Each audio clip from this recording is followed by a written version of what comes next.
Oh God, it happened again, guys. I bought another project car, but this time is different because I didn't just buy a project car. I also spent $10,000 on parts to build the car. This is my 2006 Ford Mustang GT, and this is my new drift car build. If you guys are already subscribed, you know I've got quite a few builds on the go already, but this one is different because I've already got all the parts I need to build this into an awesome drift car. So if you're not already subscribed, now is probably a good time to hit that button because this is going to be an awesome build.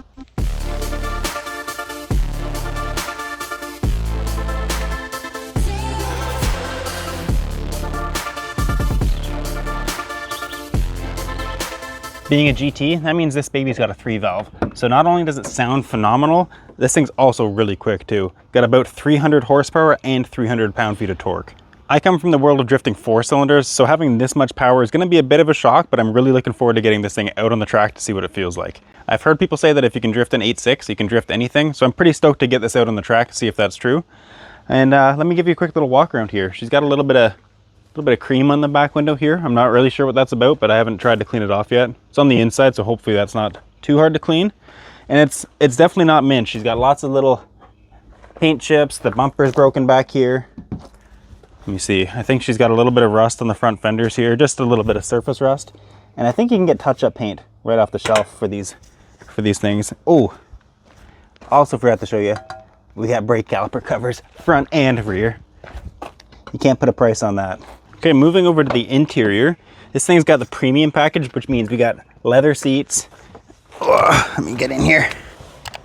We got a little Hurst shifter here, and this thing is absolutely nuts. It's kind of hard to pull, but it's so notchy. It's really satisfying to shift. I'm a big fan of this thing. Also probably good for another 10 horsepower or so. But yeah, these seats are sold. I'm gonna get rid of this steering wheel. She's a little worn down anyways, but this is getting replaced with an actual racing wheel. We got bucket seats, which I'm pumped about. I also got a smoke and deal on this car because it's, as you can see, the body's a little bit beat up. And the old owner said that there was a power drain with the battery, and that was because this radio would stay running 24/7. I don't really care about having a radio. It's gonna be a race car, so I just pulled the fuse on that, and the battery drain's been fixed. Guess he'd been trying to fix that for quite a while. Pulled one fuse, good enough for me. So I'm building this car to meet the class in the Canadian Drift series, and one of the limitations is you can't have more than 350 horsepower. If my math is right, we got about 300 horsepower from the factory, we got K&N intake, we got brake caliper covers, and we got a Hurst shifter. So we're gonna be pushing it. We might be pushed out of the class. Now, believe it or not, I'm actually still waiting on more parts for this car. So while we wait, first order of business, let's weld the diff. Oh, it's heavy.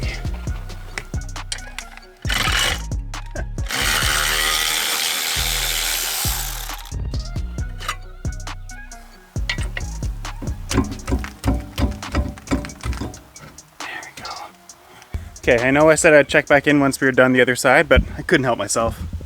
Look how good those look.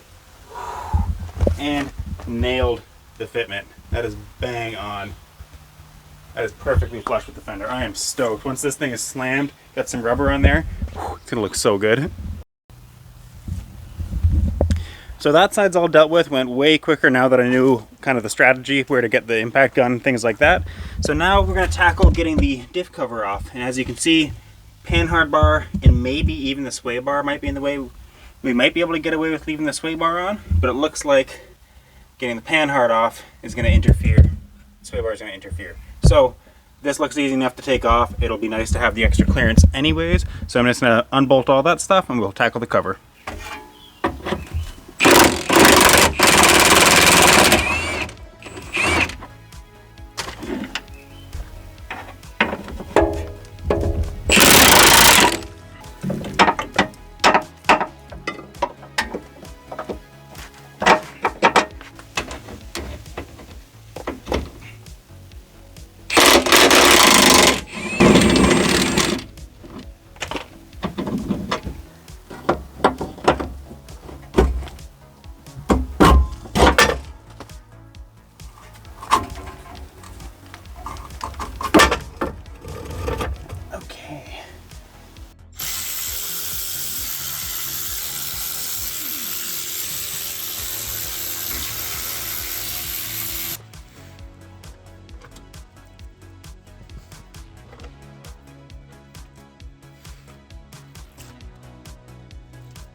it's tight space. So what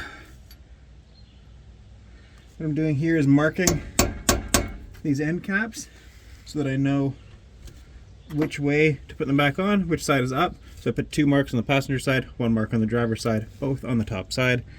I've got to take my C-clips out if I can see them.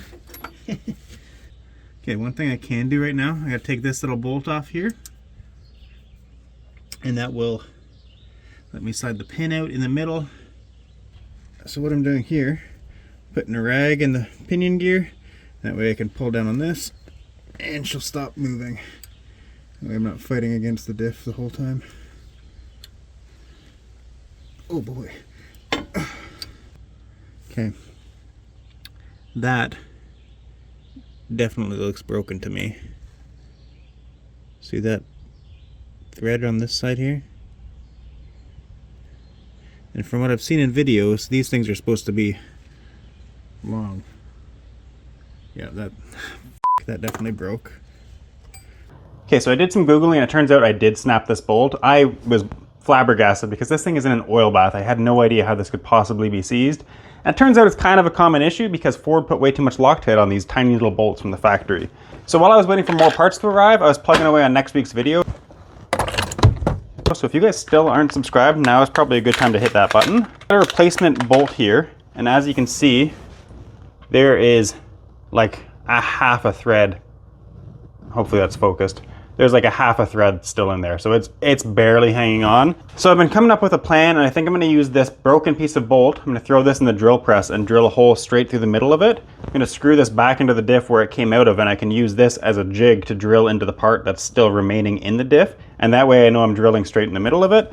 And now I've got some extractor sets, and hopefully these are long enough that I can reach into the inside the diff. It's going to be kind of tricky, and use these to extract it. Otherwise, I don't know what to do. There's not a lot of other options. I guess I'll try to weld the diff up in the car, but I'm really hoping this works.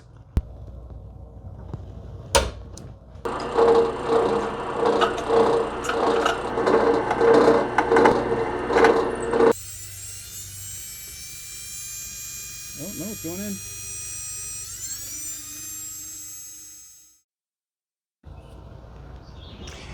Okay, so the diff is finally out of the car. That took me like 3 days of fighting. As you guys saw, I snapped off this little bolt inside.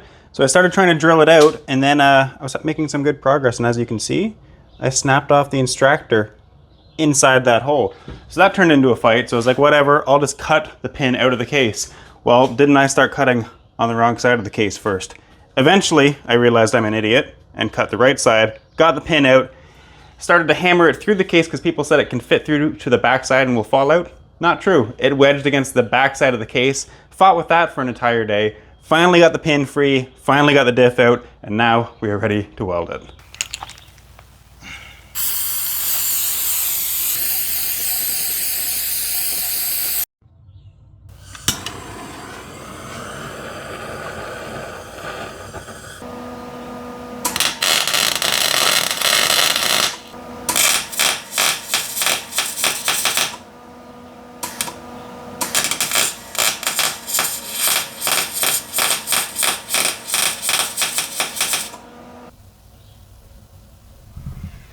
Okay, that is all welded up. I welded the spider gears together, and then I welded the outside spider gears to the carrier, as you can see. I've never done that before, but people online said that was a good idea to do that, so I did it. I actually welded this a few hours ago, and I've been letting it cool, and it is still too hot to touch. So in the meantime, I'm going to clean up the gasket surfaces, and then we can reinstall this thing.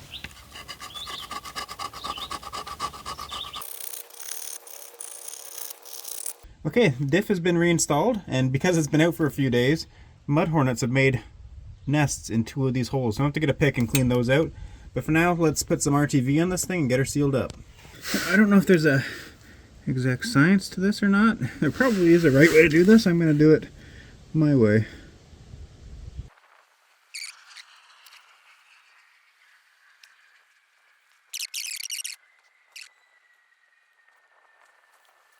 All right. This part's probably going to be a little bit nerve-wracking.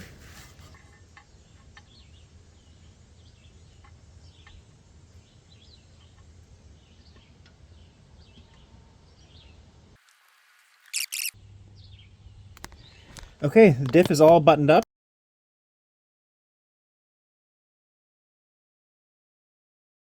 Thanks for watching, guys.